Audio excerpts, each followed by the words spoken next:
SSC 26 batch সাধারণ গণিত পরিমিতি chapter থেকে যারা এবছর পরীক্ষা আনসার করতে চাও 16.2 এর উদাহরণ 14 নম্বর অঙ্কটা খুব বেশি ইম্পর্টেন্ট, যত বেশি পারো স্টার দিতে পারো। এবং এই সেম কোয়ালিটির একটি ম্যাথ কিন্তু অনুশীলনীতেও রয়েছে। তো এই ম্যাথটা অনেকের কাছেই কঠিন লাগার একটা কারণ হচ্ছে ট্রাপিজিয়াম নিয়ে বিভিন্ন ধরনের কথা বলা হয় এবং ট্রাপিজিয়ামের ক্ষেত্রফল জানতে চাওয়া হয়, অনেকেই ট্রাপিজিয়ামটাকে এটাই বোঝে না। তো আজকের ভিডিওতে আমরা এনশিওর করব যেন এই কোশ্চেনটা আমরা পারি, উদাহরণের 14 নম্বরের অঙ্কটা যেন পারি, এবং পাশাপাশি অনুশীলনীর যে ম্যাথটা সেটাও যেন আমরা পারি, কারণ এই টাইপের ম্যাথগুলো কিন্তু বিভিন্ন বোর্ড কোশ্চেন আসতে দেখা গিয়েছে। তো প্রথমেই আমি আসলে জেনে নিতে চাই যে তোমরা আসলে ট্রাপিজিয়াম কি বা ট্রাপিজিয়াম কাকে বলে বা কিরকম একটা ট্রাপিজিয়ামের গঠন হয় এটা তোমরা জানো কিনা, এটা আগে এনশিওর করে নিতে চাই। প্রথমেই বলতে চাই ট্রাপিজিয়াম হলো একটি চতুর্ভুজ যার চারটি কোণ রয়েছে। তার মানে ট্রাপিজিয়াম বলতেই আমাদের মাথা সবার প্রথমে যেটা আসে সেটা হচ্ছে চতুর্ভুজ, কারণ 16.1 এ কিন্তু ত্রিভুজ নিয়ে ব্যাপক আলোচনা করা হয়েছে এবং 16.2 এ বিভিন্ন ধরনের চতুর্ভুজ নিয়ে আলোচনা করা হয়, বর্গক্ষেত্র, আয়তক্ষেত্র, রম্বস, সামান্তরিক, পাশাপাশি এই ট্রাপিজিয়াম নিয়ে আলোচনা করা হয়। তো ট্রাপিজিয়াম নিয়ে কথা বলার আগে আমি জেনে নিচ্ছি ট্রাপিজিয়ামটা আসলে কি। দেখো, যদি তুমি একটি ত্রিভুজ আঁকাও, এবার এই ত্রিভুজটার পরেই যদি আমরা একটা আয়তক্ষেত্র আঁকাই, এটা হচ্ছে আমার আয়তক্ষেত্র, এই আয়তক্ষেত্র এবং ত্রিভুজ একটা কমন অংশ খুঁজে পাই না ভাইয়া, এই কমন অংশটাই হচ্ছে আমাদের একটা ট্রাপিজিয়াম। তাহলে এই যে দেখো, এই যে কমন অংশটুক, এই যে আমি গাঢ় করে দিচ্ছি, হ্যাঁ, এই অংশটুকুই হচ্ছে একটা ট্রাপিজিয়াম। তার মানে ট্রাপিজিয়ামটাকে আমি যদি এই অংশটুকু একটু বাইরে বের করে আনি, দেখো আমি কি বলতে পারবো, এটা রাইট, এটা পারবো তো, এটাকে আমি একটা ট্রাপিজিয়াম বলছি। এবং ট্রাপিজিয়ামের বেসিক সংজ্ঞাটা হচ্ছে কি, যেই চতুর্ভুজে দুইটা বাহু দেখো সমান্তরাল, দুইটা বাহু দেখো, এটার নাম যদি দেই এ বি সি ডি, তাহলে আমি বলতে পারবো যে এ বি সমান্তরাল সিডি। তার মানে ট্রাপিজিয়ামে দুইটা বাহু সমান্তরাল এবং বাকি দুইটা কিন্তু অসমান্তরাল বা সমান্তরাল নয়। এবং এই যে চারটা বাহু সম্পর্কে তুমি আরেকটা কথা বলতে পারবা, কেউ কারো সমান নয়, ভিন্ন, কেউ কারো সমান নয়। যেমন আমরা আয়তক্ষেত্রে বলে থাকি যে বিপরীত বাহু সমান এবং সমান্তরাল, কিন্তু সে কথা কিন্তু বলার কোনো সুযোগ নাই। আমরা এতে বলতে পারি যে এ বি এবং সিডি বিপরীত বাহু দুইটা কি সমান্তরাল, নট সমান। এবং আমি এটা বলতে পারবো যে A B doesn't equal BC, doesn't equal CD, doesn't equal AD. এটা আমি বলতে পারবো, কারণ কি, কারণ ট্রাপিজিয়ামের কোনো বাহুই কারোর সাথে সমান নয় এবং এরা ভিন্ন ভিন্ন, চারটা বাহু চার রকমের হয়। শুধুমাত্র একটা কথা বলা যায়, এদের কি দুইটা বাহু সমান্তরাল হয়। আরো কিছু ট্রাপিজিয়াম আসলে আছে বা হয়, সেটা হচ্ছে কি, দেখো এটা একটা ট্রাপিজিয়াম হতে পারে, এই যে এটা একটা ট্রাপিজিয়াম হতে পারে। কারণ কি, এই ট্রাপিজিয়ামের এই বাহুটা এবং এই নিচের বাহুটা কি সমান্তরাল, রাইট, এবং এই বাহু সমান্তরাল নয় এবং পাশাপাশি এরা সমানও নয়। তার মানে একটা বাহু একজনের সমান নয়, চারটা বাহুই ভিন্ন। শুধুমাত্র একটা জিনিস বলা যাবে, সেটা কি, এইটা আর এইটা সমান্তরাল, পরস্পর দুইটা বাহু মানে বিপরীত দুইটা বাহু হচ্ছে সমান্তরাল। আর একটা চিত্র আঁকানো যেতে পারে, এটাও আঁকানো যেতে পারে, এটা হচ্ছে একটা ট্রাপিজিয়াম। তো এই তিন রকমের চিত্র আসলে এসএসসি তে বইগুলোতে আলোচনা করা হয় বা বিভিন্ন সময় এমসিকিউ বিভিন্ন কোয়েশ্চেন গুলোতে এই টাইপেরই ট্রাপিজিয়াম গুলো নিয়েই সেট করা হয়, এর বাইরে আসলে আসে না। এবং এটা বেশি দেখি আমরা। এবং ট্রাপিজিয়ামে আরেকটা জিনিস আমাদের একটু জেনে নিতে হবে, সেটা হচ্ছে ট্রাপিজিয়ামের হাইট বা উচ্চতা। উচ্চতা জানতে হবে, উচ্চতা না জানলে আমরা হচ্ছে ট্রাপিজিয়ামের ক্ষেত্রফল বের করতে পারবো না। এখন উচ্চতা আসলে কি বলতে পারি, এই যে ট্রাপিজিয়ামের একটা বাহু, এই ট্রাপিজিয়ামের আরেকটা বাহু, দুটো সমান্তরাল বাহু, এই সমান্তরাল বাহুদ্বয়ের মধ্যবর্তী যে গ্যাপ, এটা এখানে তুমি উচ্চতা আঁকাও, এটা হচ্ছে উচ্চতা, এটা হচ্ছে ট্রাপিজিয়ামের উচ্চতা। তার মানে সেক্ষেত্রে এখানে উচ্চতা আলাদাভাবে আঁকানোর দরকার নাই, এটাই উচ্চতা। আবার এটা ট্রাপিজিয়ামের একটা বাহুও, এবং এটাই আবার উচ্চতা, এটাই ট্রাপিজিয়ামের একটা বাহু। কিন্তু এক্ষেত্রে কি হচ্ছে, ট্রাপিজিয়ামের উচ্চতা তোমার বানাইতে হচ্ছে। আরেকটা জিনিস লক্ষণীয়, সেটা হচ্ছে কি, ট্রাপিজিয়ামের সমান্তরাল যে দুটা বাহু, এই দুটা বাহুর মধ্যে একটা ছোট একটা বড়। তার মানে কি, একটা ছোট বাহু সমান্তরাল ছোট বাহু সমান্তরাল বড় বাহু, আর এই দুটা কি অসমান্তরাল বাহু, রাইট। এবং এই দুটার মধ্যে অসমান্তরাল বাহুগুলোর মধ্যে ছোট বড় তুমি বানাইতে পারো। কিরকম হতে পারে সেটা, মনে করো তুমি এমন বানালাই, যে মনে করো তুমি এমন বানালাই, যে এই যে এটা হচ্ছে একটা অসমান্তরাল বাহুর বাহু, আর এটা হচ্ছে আরেকটা। তুমি বলতেই পারবা যে এই বাহুটা বড়, মানে অসমান্তরাল যে দুটো বাহু রয়েছে তাদের মধ্যে ওইটা বড়, আবার এইটা ছোট এইটা বড়, এই জিনিসগুলো কিন্তু আমরা বলতে পারি। এবং ট্রাপিজিয়ামের ক্ষেত্রফল বের করার ফর্মুলাটা আমরা জেনে নিব, না জানলে আমরা আসলে অঙ্কটা করতেই পারবো না। এই অঙ্কটা আমাদের বলছি ট্রাপিজিয়ামের ক্ষেত্রফল বের করো, তার মানে আমাদের জানতেই হবে মাস্ট বি যে ট্রাপিজিয়ামের ক্ষেত্রফল নির্ণয়ের ফর্মুলাটা আসলে কি। ট্রাপিজিয়ামের ক্ষেত্রফল নির্ণয়ের ফর্মুলাটা হচ্ছে, আমি যদি এ অফ এরিয়া অফ ট্রাপিজিয়াম বলি, তাহলে হবে হচ্ছে হাফ গুণ সমান্তরাল বাহুদ্বয়ের যোগফল, সমান্তরাল বাহু দ্বয়ের যোগফল, এটাকে ব্রাকেট দিও অবশ্যই, ঠিক আছে? কারণ কি সমান্তরাল বাহুদ্বয়ের যোগফল, এটাকে অবশ্যই ব্রাকেট দিও। তাহলে হাফ গুণ সমান্তরাল বাহুদ্বয়ের যোগফল গুণ উচ্চতা। কেন ব্রাকেট দিতে বললাম? দেখো আমি যদি এই অনুযায়ী যদি আমার ক্ষেত্রফলটা সাজাই, তাহলে আমি বলতে পারবো হাফ গুণ এবি যোগ সিডি, এই দুটাই তো সমান্তরাল বাহু, রাইট? এটা সমান্তরাল আর এই সিডিটা সমান্তরাল। আর আমি কি বলছি? সমান্তরাল বাহুদ্বয়ের যোগফল, তার মানে কি এবি যোগ সিডি গুণ কি উচ্চতা। উচ্চতাটা কত? এটার নাম দাও মনে করো পি, তার মানে কি হবে? এপি হবে। হবে কি না এপি বলো? এখন তুমি যদি এখানে ব্র্যাকেট না দাও, তাহলে আমরা আসলে বুঝতে ভুল করব যে এবির সাথে আমরা 2 ভাগ করে দিব প্রথমেই, সিডির সাথে শুধু এপি গুণ করে দিব, সেটা সম্পূর্ণ একদম ছন্ন ছাড়া হয়ে যাবে, মানে পুরো ছন্দ থেকেই তুমি বের হয়ে যাবে ম্যাথে। সেজন্য তোমার যেটা করতে হবে, এই দুটা বাহুকে তো যোগফল, এজন্য এটাকে ব্র্যাকেট দিব, তার মানে হাফ গুণ সমান্তরাল বাহুদের যোগফল গুণ উচ্চতা। তাহলে যেটা জানা গেল সেটা হচ্ছে ট্রাপিজিয়াম, এগুলো হচ্ছে সাধারণত ট্রাপিজিয়াম এমন হয়, এবং ট্রাপিজিয়ামের ক্ষেত্রফল নির্ণয় ফর্মুলাটা আমরা জানলাম, হাফ গুণ সমান্তরাল বাহুদের যোগফল গুণ উচ্চতা। এবং এই ফর্মুলাটা যদি তুমি জেনে রাখো, তোমার শর্ট কোশ্চেনও হেল্প করতে পারে। লাইক ম্যাথের শর্ট কোশ্চেন দেখা গেল বলা থাকবে যে দুটো সমান্তরাল বাহু আছে, উচ্চতা আছে, ট্রাপিজিয়ামদের ক্ষেত্রফল কত, জাস্ট তুমি ক্যালকুলেট করে আনসার বের করতে পারবা যদি তুমি সমান্তরাল যদি তুমি কোশ্চেনটা ধরতে পারো যে ট্রাপিজিয়ামের ক্ষেত্রফল নির্ণয় ফর্মুলাটা আসলে কি, এটা যদি তুমি জেনে থাকো, তাহলে তোমার কাছে যেই ডাটা দেওয়া থাকবে সেগুলোর উপর ভিত্তি করে তুমি ফর্মুলার অ্যাপ্লাই করে আনসার বের করতে পারবা, তুমি শর্ট কোশ্চেনে 2 নাম্বার পেয়ে যাবা। এমসিকিউ তো সেম, এবং অধিকাংশ জায়গায় একেবারে একেবারে কমনলি এমসিকিউ গুলোতে নাম্বার পাওয়া খুবই ইজি, শুধুমাত্র ফর্মুলাটা জানা থাকলে তুমি ক্যালকুলেট করলে নাম্বার পেয়ে যাবা। তাহলে ট্রাপিজিয়ামের ক্ষেত্রফল নির্ণয় ফর্মুলা আশা করি তোমরা বুঝছো। তাহলে এবারে হচ্ছে আমি চলে যাচ্ছি আমার এই যে অঙ্কটা আমি লিখে রেখেছি উদাহরণ 14, এটা সমাধান করতে আমরা চলে যাব।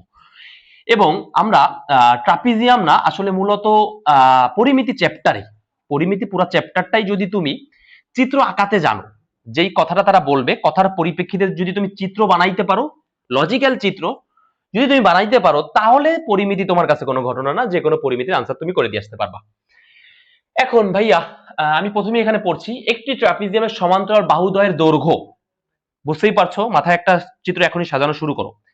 একটা ট্রাপিজিয়ামের সমান্তরাল বাহুদ্বয়, সমান্তরাল বাহুদ্বয়ের দৈর্ঘ্য যথাক্রমে 91 সেমি এবং 51 সেমি, একটু লক্ষ্য করো, 91 সেমি এবং কত বলো? 51 সেমি।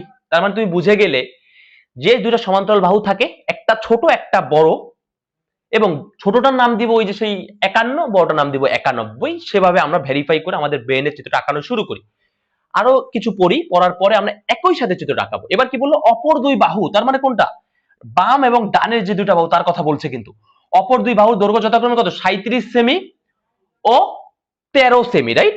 তার মানে দুইটা বাহু আমরা জানলাম যে একটা বাম পাশে আর একটা ডান পাশে, এই দুইটা বাহুর যোগফল, যোগফল না আর কি, দুইটা বাহু দিয়ে দিল যে যথাক্রমে 37 সেমি এবং 13 সেমি, তাই তো? তাহলে চিত্র একটা আঁকাই আমরা। এই যে আমি একটা চিত্র আঁকানোর চেষ্টা করছি, কেমন? দেখো আমি কিন্তু একটা চিত্র আঁকাচ্ছি, চেষ্টা করছি যে বইয়ের মতো একটা চিত্র আঁকানোর, যাতে তোমরা ভিডিওটা শেষ করার পরে যদি বইটাকে খোলো, যেন বইটা দেখেও তুমি যেন বুঝতে পারো, কেমন? এখন আমরা বইটা প্রশ্নটা পড়বো। আচ্ছা, এখন এই দুটা সমান্তরাল বাহুদ্বয়ের মধ্যে ছোটটা কত? 51। তাহলে এটাকে আমরা এইভাবে রেঞ্জ দেই, রেঞ্জ দিয়ে আমরা বলি এটা হচ্ছে 51 সেন্টিমিটার। আর বড়টা কত? বড়টা হচ্ছে 91 সেন্টিমিটার। তাহলে এটার নাম দিলাম 91 সেন্টিমিটার। এটার নাম দেই যে এ বি সি ডি। দেখো ভাইয়া, এবার আরো কিন্তু বলছে যে অপর দুই বাহুর দৈর্ঘ্য যথাক্রমে 37 এবং 13। তাহলে এটা যেহেতু বড় লাগছে, এটার নাম দাও 37 সেমি, আর আরেকটার নাম দিও কত? 13 সেমি, এটার নাম দাও 13 সেমি সেন্টিমিটার, তাই তো? এবারে দেখো তোমার বের করতে হবে কি ট্রাপিজিয়ামটির ক্ষেত্রফল। এখন ট্রাপিজিয়ামের ক্ষেত্রফল নির্ণয় ফর্মুলা কি বলো তো? ট্রাপিজিয়ামের ক্ষেত্রফল নির্ণয় ফর্মুলা হচ্ছে হাফ গুণ সমান্তরাল বাহুদ্বয়ের যোগফল, মানে কি এবি যোগ সিডি গুণ উচ্চতা। কি এখানে আছে না? এটা উচ্চতা বানাইতে হবে, তাহলে উচ্চতা বানাও, এটাকে উচ্চতা বানাও। এই যে একটু ওয়েট, আমি চিত্রটা একটু সুন্দর করে আঁকাতে পারবো হয়তো। এটা হচ্ছে আমার উচ্চতা, আর এটাও হচ্ছে আমার উচ্চতা। কেন দিলাম? কারণ যখন আমি এক পাশে একটা উচ্চতা আঁকালাম, এই পাশে একটা উচ্চতা আঁকালাম, তখন এই যে অংশটুকু আমি পেয়েছি, এই অংশটুকু এবি এর একেবারে সমান, তাই তো? এটা পাওয়ার জন্যই আমি দুই পাশে হাইটটা আঁকালাম, এবং এই হাইটটা দিয়েই তো আমার ফর্মুলাটা হবে। ফর্মুলাটা কি? হাফ গুণ এবি প্লাস সিডি গুণ কি উচ্চতা। উচ্চতার নাম দেবো, এটার নাম দিলাম পি, এটার নাম দিলাম কিউ। তাহলে কি হবে? এপি। অথবা বিকিউও বলতে পারবা, কারণ কি হাফ গুণ সমান্তরাল যোগফল গুণ উচ্চতা। এখন দেখো তোমার কাছে হাফ মানে তো হাফ, এবি মানে 51, ওকে ফাইন, সিডি মানে কত 91, ওকে ফাইন, কিন্তু এপির ভ্যালু তোমার কাছে নাই। এপির ভ্যালুটা তুমি বের করতে পারলে ট্রাপিজিয়ামটির ক্ষেত্রফল কত বের করতে পারবা, অঙ্ক শেষ। তার মানে তোমার mole of the thing is, যাই করো না কেন এত ইনফরমেশন দেওয়ার মানে হচ্ছে একটাই, উচ্চতা বের করা। উচ্চতা বের করলে অঙ্কটা এক লাইনেই শেষ হবে, তাই তো? তার মানে উচ্চতাটাই বের করা হচ্ছে আমার প্রধান কাজ, তারপরে ট্রাপিজিয়ামের ক্ষেত্রফল আমরা ইজিলি বের করতে পারবো তো? তাহলে আমি আরেকটু জিনিস একটু এখানে নোটিস করি বা একটু ভেরিফাই করার চেষ্টা করি। এখানে এবি কত 51, তার মানে পিকিউ অবশ্যই 51 হবে, বলো তো পিকিউ 51 হবে কি না বলো? 51 সেন্টিমিটার। এইবারে এই যে এপি, এটা কি হাইট না? তাহলে এটার নাম দাও হাইট এইচ, আর বিকিউ এটার নাম দাও এইচ, কারণ এটাও তো হাইট, দুইটাই তো একই হাইট। এবং এই যে একটা ত্রিভুজ উৎপন্ন হলো এখানে, এই যে ট্রাপিজিয়ামের মধ্যে এডিপি একটা ত্রিভুজ উৎপন্ন হলো, সমকোণী ত্রিভুজ, তাহলে কি তুমি বলতে পারবা অতএব ট্রায়াঙ্গেল এডিপি হতে পাই, হতে কি কি পাই? আমি বলতে চাচ্ছি এখানে পিথাগোরাসের সূত্র ইউজ করতে চাচ্ছি, কারণ এখানে অতিভুজ আমি দেখতে পাচ্ছি 13, হাইট হচ্ছে এইচ, কিন্তু ডিপি বা ভূমিটা কত আমি জানি না, ভূমিটাকে ধরে নিব, একটু ধরে নাও কষ্ট করে, ভূমিটাকে ধরো এক্স, এক্স সেন্টিমিটার। তাহলে এডিপি, এডিপি ত্রিভুজ হতে তুমি কি কি পাবা বলো তো? তুমি পাবা ডিপি স্কোয়ার যোগ AP square equal AD square, Pythagoras. DB মানে এক্স স্কোয়ার, এপি স্কোয়ার মানে কি এইচ স্কোয়ার, এডি স্কোয়ার মানে কি 13 তার স্কোয়ার, তাহলে এক্স স্কোয়ার যোগ এইচ স্কোয়ার ইকুয়াল কত 169, এটা নাম তো 1 নম্বর ইকুয়েশন। এই সেম কাজটা ওই ত্রিভুজটা নিয়েও করব, তারপরে অঙ্ক শেষ হয়ে যাবে, দেখো কত ইজি। তার মানে এইভাবে হাইট আঁকার পরে দুইটা ট্রায়াঙ্গেল উৎপন্ন হবে, দুইটা ট্রায়াঙ্গেল কেমন, সমকোণী ত্রিভুজ, সমকোণী ত্রিভুজে দুই জায়গাতে আমাদের পিথাগোরাস অ্যাপ্লাই করতে হবে। তাহলে সেম কাজটা আবার করব, আবার লিখে কি বলবো, যে ট্রায়াঙ্গেল বি কিউ সি হতে পাই, কি পাই বি কিউ সি হতে বলো তো? বি কিউ সি হতে আমরা পাচ্ছি যে তোমার আমরা পাচ্ছি যে কিউ সি তার স্কোয়ার যোগ বি কিউ তার স্কোয়ার ইকুয়াল বিসি তার স্কোয়ার।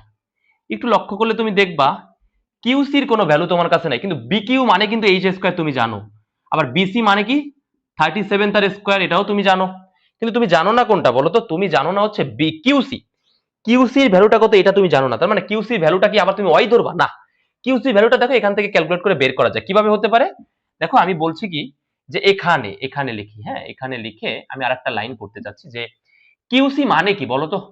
কিউসি মানে কি তুমি বলতে পারবা এই যে সিডি মানে সম্পূর্ণ অংশটা তো সিডি, সিডি থেকে কিউডি বাদ দিলে কি কিউসি পাওয়া যাবে? একটু বলো, সম্পূর্ণ অংশটা তো সিডি, আর আমার লাগবে তো এই কিউসি টুক, তার মানে আমার এই টোটাল অংশটুক বাদ দিতে হবে ভাইয়া, না এই টোটাল অংশটুক আমার বাদ দিতে হবে, এই থেকে এই পর্যন্ত আমি যদি বাদ দিই তাহলে আমি কিউসি পাবো। কোথা থেকে বাদ দিতে হবে? সিডি থেকে বাদ দিতে হবে, বড় অংশটুক থেকে বাদ দিতে হবে। তো সিডি থেকে বাদ দিব কারে? কিউডি কে বাদ দিব। এখন সিডি মানে কত 91 না, ওকে 91 মাইনাস কিউডি মানে কত বলো তো? কিউডি, এই দেখো কিউডি মানে কিন্তু পিকিউ আর ডিপির যোগফল, একটু খেয়াল করো, বাসায় বাসায় একবার লিখলেই হবে। কিউডি মানে কি বলতো? কিউডি মানে হচ্ছে পিকিউ যোগ ডিপি, অবশ্যই এটা রাইট, কিউডি মানে হচ্ছে পিকিউ যোগ ডিপি, তার মানে কিউডির জায়গায় আমি লিখবো কি পিকিউ যোগ ডিপি, 91 রইলো মাইনাস পিকিউ মানে কত? পিকিউ মানে হচ্ছে 51 মাইনাস ডিপি মানে কত? ডিপি মানে হচ্ছে এক্স, তার মানে 91 মাইনাস 51 মাইনাস এক্স, তার মানে এখান থেকে ক্যালকুলেশন করে 40 মাইনাস এক্স, তার মানে কিউসি মানে কত? কিউসি মানে হচ্ছে 40 মাইনাস এক্স। তার মানে কিউসি কিন্তু পেয়ে গেলাম, কিউসি কিন্তু ওয়াই ধরা যাবে না ভুলেও, ওয়াই ধরলে কিন্তু অঙ্কটা আরো আরো কমপ্লিকেটেড হয়ে যাবে, হয়তো অঙ্ক মিলবে কিন্তু আরো কমপ্লিকেটেড হয়ে যাবে, যেহেতু আমরা কিউসি ভ্যালু এক্স এর ভিত্তিতে বের করতে পারি, এজন্য আমরা এক্স এর ভিত্তিতে বের করে নিয়ে আসলাম, কেমন? এবার কিউসি মানে কত? 40 মাইনাস এক্স তার হোল স্কোয়ার যোগ এইচ স্কোয়ার হইলো। এবার এখানে এ মাইনাস বি তার হোল স্কোয়ারের ফর্মুলা বসাও, এখানে এ মাইনাস বি তার whole square, A minus B তার হোল স্কোয়ার ফর্মুলা কি? এ স্কোয়ার মানে কি 40 তার square minus 2 A B plus B square plus H square equal কত হবে? 37 কে স্কোয়ার করলে হবে 1316, মানে 1359 হবে হচ্ছে 37 কে যদি স্কোয়ার করো, ক্যালকুলেটর করলেই জানতে পারবা। এইবারে এখানে দেখো 40 রইলো minus 80 x plus x square, দেখো এখানে এই যে এক্স স্কোয়ার যোগ এইচ স্কোয়ার দেখতে পাচ্ছ তুমি, এক্স স্কোয়ার যোগ এইচ স্কোয়ার মানে কি 169, বসাই দাও 169 ইকুয়াল 1369। একটু আবার লক্ষ্য করো ভাইয়া, এখানে যে প্রথম ত্রিভুজে যে কাজটা আমি করলাম সেটা নাম দিয়েছিলাম কিন্তু 1 নম্বর ইকুয়েশন, এবং এই 1 নম্বর ইকুয়েশনে যেটা পেয়েছি এটা আবার 2 নম্বর ত্রিভুজে যখন আমি কাজে লাগালাম দেখলাম কি এখানে এক্স স্কয়ার যোগ এইচ স্কয়ারকে একই সাথে পাইছি, ডিরেক্ট আমি সেখানে লিখে দিলাম 169। এখানে সাইড নোট চাইলে তুমি দিতে পারো যে 1 নং হতে পাই। এইবারে আমি কি করতে চাচ্ছি, আমি এই যে 80x কে ওপাশে পাঠাই দিব, 1369 কে এপাশে নিয়ে আসবো, তাহলে কত হবে বলো? 40k স্কয়ার কিন্তু এখানে, হ্যাঁ 40k স্কয়ার করলে হবে 1600 যোগ 160 169 হবে, 169 হবে, আর মাইনাস 80x কে ও পাশে পাঠাবো, আর এই যে 1369 কে এপাশে নিয়ে আসবো, তাহলে কি হবে? এর পাশে আসলে কি হবে? মাইনাস 69 ইকুয়াল কি হবে? ইকুয়াল হবে হচ্ছে 80x। এখান থেকে ক্যালকুলেট করলে, এখান থেকে সম্পূর্ণ বাংলা ক্যালকুলেশন করলে তুমি 80x ইকুয়াল আমরা পাবো 400। 80x ইকুয়াল কি পাবো? 80x ইকুয়াল পাবো 400। তদ্রুপ x ইকুয়াল পাবো 5। কত পাবো বলো? x ইকুয়াল পাবো কত? 5। এইবার এই x এর ভ্যালু, ভাইয়া x এর ভ্যালু 1 নম্বরে বসাবো। কারণ কি ভাই 1 নম্বর কেন বসাতে যাচ্ছেন? কারণ হচ্ছে আমার লাগবেই প্রকৃতপক্ষে x টাকে, এই h টাকে লাগবে। x নিয়ে কিন্তু কোনো লাভ নাই, x কে আমরা বানাইছি জাস্ট dp কে x ধরেছি কেন? x না ধরলে তো আমি ক্যালকুলেট করতে পারছি না, কিন্তু আমার কাজটা তো মূলত h বের করা, কারণ h না বের করলে আমি অঙ্কই করতে পারবো না। তার মানে আমার কাজই হচ্ছে h বের করা। তাহলে এই x এর ভ্যালু আমি 1 নম্বর ইকুয়েশনে যদি ইনপুট করি, x এর জায়গায় আমরা 5 বসাবো, তাহলে ক্যালকুলেশন করে আমরা h এর ভ্যালু পাবো, এবং সেটাই আমাদের দরকার। আর h বের করলে আমাদের অঙ্ক শেষ। তাহলে এখানে আমরা লিখবো x এর ভ্যালু একে বসাই, x এর মান একে বসাই। তাহলে x এর মান একে বসালে কি হবে বলো তো? x এর মান যদি তুমি একে বসাও, x এর মান যদি একে বসাও কি হবে? x স্কয়ার মানে কি? 5 স্কয়ার মানে কত? 5 স্কয়ার যোগ h স্কয়ার ইকুয়াল 169। 25 যোগ h square equal 169। h square equal 169 minus 25। তাহলে h স্কয়ার ইকুয়াল আসবে তোমার 144। ফাইনালি h ইকুয়াল তুমি পাবা 12। কত পাবা বলো? h ইকুয়াল কত পাবা? 12। তার মানে h এর ভ্যালু কত? 12। এই h এর ভ্যালু কত? 12। বুঝছি কিনা? তার মানে h এর ভ্যালু 12। এখন তো অঙ্ক হয়েই গেল। ট্রাপিজিয়ামের ক্ষেত্রে নির্ণয় ফর্মুলা কি? হাফ গুণ সমান্তরাল বাহুদের যোগফল গুণ উচ্চতা। তাহলে উচ্চতা তো পেয়ে গেলাম, এই যে এত কাজ করলাম, এত মেকানিজম করেছি জাস্ট শুধুমাত্র h বের করার জন্য। তার মানে আমার উদ্দেশ্য ছিল h বের করা, বিভিন্ন মেকানিজমের মধ্যে দিয়ে আমি h বের করতে সক্ষম হলাম। তার মানে আমার অঙ্কটা এখন আর একটা লাইন বাকি আছে, সেটা হচ্ছে কি? সেটা হচ্ছে আমি আমি এখানে মুছে লিখে দিলাম, হ্যাঁ এখানে মুছে লিখে দিলাম। আমার তো লাগবে মূলত কি? ট্রাপিজিয়ামের ক্ষেত্রফল লাগবে না? তো ক্ষেত্রফল বের করতে হলে তো আমার h জানতে হবে, তাই h তো আমি পেয়ে গেলাম। অতএব আমি লিখতে পারি, অতএব ট্রাপিজিয়ামের ক্ষেত্রফল, ট্রাপিজিয়ামের ক্ষেত্রফল ইকুয়াল কি হবে? হাফ গুণ সমান্তরাল বাহুদের যোগফল, মানে কি? এবি যোগ সিডি, এবি যোগ সিডি গুণ উচ্চতা মানে কি? এপি। তাহলে হাফ রাখো, এবি মানে কত? 51 যোগ সিডি মানে কত? 91 মাল্টিপল কত? এপি মানে কত? এপি মানে কিন্তু 12 মাত্র বের করলাম। এখান থেকে ক্যালকুলেশন করলে আমাদের আনসার আসবে 852 বর্গ সেমি। 852 বর্গ সেমি, এটাই ছিল আমাদের অঙ্ক। তো দেখো আমি একটু সামারি করে দেই, সেটা হচ্ছে কি এই টাইপের অঙ্কগুলোতে কি থাকবে, যে চারটা বাহুই দেওয়া থাকবে, একটা ট্রাপিজিয়ামে চারটা বাহুই দেওয়া থাকবে, যেটা কি সমান্তরাল বাহু দুটো দেওয়া থাকবে, সেটা হচ্ছে বড় ছোট মেজার করে ফাইন্ড আউট করতে হবে যে কোন তুমি যে চিত্রটা আঁকিয়েছো সেটা কোনটা বড় কোনটা ছোট। তুমি যেটা করবা উপরেটা ছোট রাখবা, নিচেটা বড় রাখবা। উপরেটা ছোট বাহুকে দিবা, নিচেটা বড় বাহুকে দিবা। এবং এই দুইটা বাহুর মধ্যে ডান পাশের বাহুটা, আবারও বলছি, এই দুইটা বাহুর মধ্যে মানে বাম এবং ডানের বাহুটা, ডানের বাহুটা সবসময় বড় রাখবা। দেখে অপর যে দুইটা বাহু দেওয়া থাকবে ইনফরমেশন, সেই দুইটা বাহু বড়টাকে দিবা এখানে, ছোটটাকে দিবা এখানে। এবার এইচ কেটে নিবা, এইচ কেটে নেওয়ার পরে কি হবে? দুইটা ত্রিভুজ উৎপন্ন হবে, দুইটা ত্রিভুজের সমকোণী ত্রিভুজ। সেই দুইটা ত্রিভুজের পিথাগোরাস অ্যাপ্লাই করার মাধ্যমে এই মেকানিজম সম্পূর্ণ করে আমরা এইচ পাবো। এইচ পাওয়ার পরে ডিরেক্ট ফর্মুলা অ্যাপ্লাই করে আমরা ট্রাপিজিয়ামের ক্ষেত্রফল বের করতে পারবো।